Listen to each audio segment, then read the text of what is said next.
Bonjour à tous et bienvenue dans cette nouvelle vidéo. On va parler aujourd'hui du sabbat d'Ostara. Je sais que cette vidéo était pas mal attendue. Ostara marque la fin de l'hiver. On remercie les énergies de l'hiver et également on va s'ouvrir aux énergies du printemps. Donc à partir du 20 mars, je vous tourne cette vidéo le 20 mars, voilà, puisqu'Ostara peut être fêté en effet à partir du 20 mars, mais on n'est pas obligé, voilà, que ce soit forcément ce jour-là. On peut commencer à remercier les énergies de l'hiver un petit peu avant, et puis on peut tout simplement basculer sur les énergies du printemps un petit peu plus tard. Ça doit se faire, alors à mon sens, en fonction aussi de votre ressenti, de votre état d'esprit, de voilà l'envie également de le faire et puis avoir vraiment un moment posé, voilà, pour faire vos rituels. Donc, qu'est-ce qu'on va travailler au niveau d'Ostara? Ostara, c'est en fait le renouveau. Donc, comme j'expliquais au niveau du printemps, on délaisse les énergies de l'hiver qui étaient liées, comme je vous l'ai expliqué, à l'émotion en fait de la peur. Donc, on délaisse finalement nos peurs. Ça ne veut pas dire qu'on a forcément tout dépassé, mais ça a permis en fait d'avoir un temps de repos, un temps de recul aussi, un temps d'intériorisation parce que l'hiver c'est ça, pour mettre à nu, identifier en fait nos peurs. Et le printemps, lui, est lié à la colère qui est une émotion positive. Souvent on pense que c'est négatif la colère, mais pas du tout. C'est dans l'excès que c'est négatif, mais le printemps, donc par le sabbat d'Ostara, va permettre de ressortir justement nos projets, de concrétiser les choses. C'est le moment idéal pour faire un ménage de printemps. Ça, je vous ai partagé, voilà, d'autres vidéos où vous pouvez purifier votre logement à la sauge blanche. On peut également, pour nous, faire une purification également. C'est le moment idéal pour détoxifier son corps aussi. On va apaiser notre mental. Et Ostara va pouvoir être célébré à travers différents rituels. Alors, on retrouve souvent l'encens de patchouli notamment. Après, c'est pas toujours obligatoire. L'idée, c'est quand même de partir sur quelque chose qui vous plaît. C'est vrai que je rencontre souvent des personnes qui me disent ah bah c'est tel encens, c'est telle couleur, ça me parle pas trop. Mais faites avec ce qui vous plaît. L'objectif, c'est vraiment ça.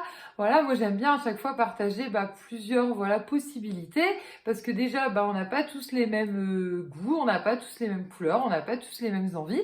Et surtout, on n'a pas tous les mêmes objectifs. Donc, c'est pas parce que Ostara, c'est un renouveau qu'on va tous avoir des projets de création d'entreprise ou un projet fertilité ou un projet... Enfin, voilà, on est tous différents. Donc, vraiment, là-dessus, concentrez-vous sur ce que vous souhaitez faire. Laissez-vous guider. Mais on peut, dans tous les cas, en fait, parler de tout ce qui est donc renouveau dans la nature, vous l'avez bien compris. On va être voilà dans tout ce qui est on appelle aux fruits, aux fleurs qui vont tout simplement et déjà aujourd'hui qui réapparaissent et qu'on peut utiliser énergétiquement. Après, c'est toujours bien de faire une bonne passation.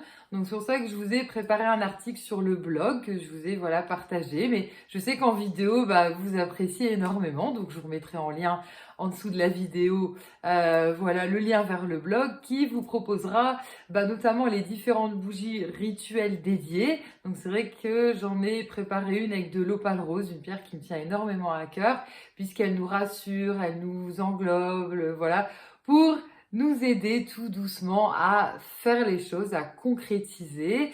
Elle est parfumée en fait à la framboise parce que la framboise, c'est un renouveau, c'est la fertilité.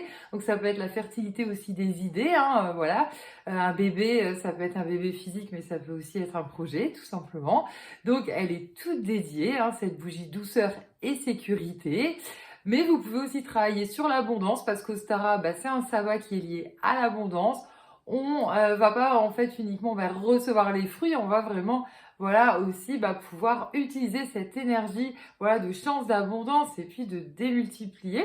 Donc on peut travailler aussi avec tout ce qui est fruité. Vous pouvez travailler avec de l'orange, l'oranger, fleur d'oranger aussi, donc la bougie qui est liée au chakra sacré, chance abondance. Donc je vous mettrai en lien. Si vous voulez travailler là-dessus, dépasser vos propres peurs en fait, clairement. et donner force et dynamisme. Donc ça aussi, il y a un encens que je vous mets. On est vraiment sur la force et le courage. Si on retrouve ses forces, on se renouvelle, c'est un renouveau. Donc ça, c'est vraiment voilà important. Et vous pouvez aussi travailler de l'évasion par rapport au contexte d'hiver un petit peu plus compliqué, qui a pu amener un petit peu de blocage supplémentaire. Et vous pouvez travailler avec des choses très sucrées. On peut travailler avec du monoeil, avec de la vanille. Je vous propose une bougie rituelle évasion, réalisation de soi. Donc encore une fois, on va retrouver tout ce qui est en lien avec le plexus ici. Donc là, on est sur la confiance. On est vraiment sur l'estime, on est le fait de mettre en lumière nos capacités. Donc vous voyez, en fonction de ce que vous voulez travailler, laissez-vous guider. Voilà, vous pouvez aussi travailler avec les bougies chandelles aussi, ou avec l'encens, comme j'expliquais, de patchouli. Et si vous préférez donc les bougies rituelles, parce que voilà, je sais que c'est ce qui peut être vraiment le plus simple et le plus sympathique pour travailler sur plusieurs jours. Une bougie durant quand même plus de 20 heures, on peut tout à fait associer 1 à 2 heures par jour où voilà, on fait nos demandes, on fait le point aussi sur nous, c'est notre petit moment méditatif. Et vous avez également une bougie au patchouli où je vous ai mis du grenat, puisque le grenat, c'est une pierre de confiance, c'est une pierre sanguine, donc c'est aussi pour le renouveau, prendre confiance et puis y aller. C'est aussi tout ce qui est lié à la passion, au charme, puisque le printemps, c'est aussi une reconnexion, séduction avec nous-mêmes et puis avec autrui. Donc, je vous souhaite à tous une bonne période de transition. Après cette période ancrage entre deux saisons, et puis de faire vos célébrations comme vous le souhaitez. Je vous mets en lien si ça vous intéresse, bien entendu, voilà ce que je vous propose, mais laissez-vous guider également, et je vous dis à très bientôt pour une prochaine vidéo.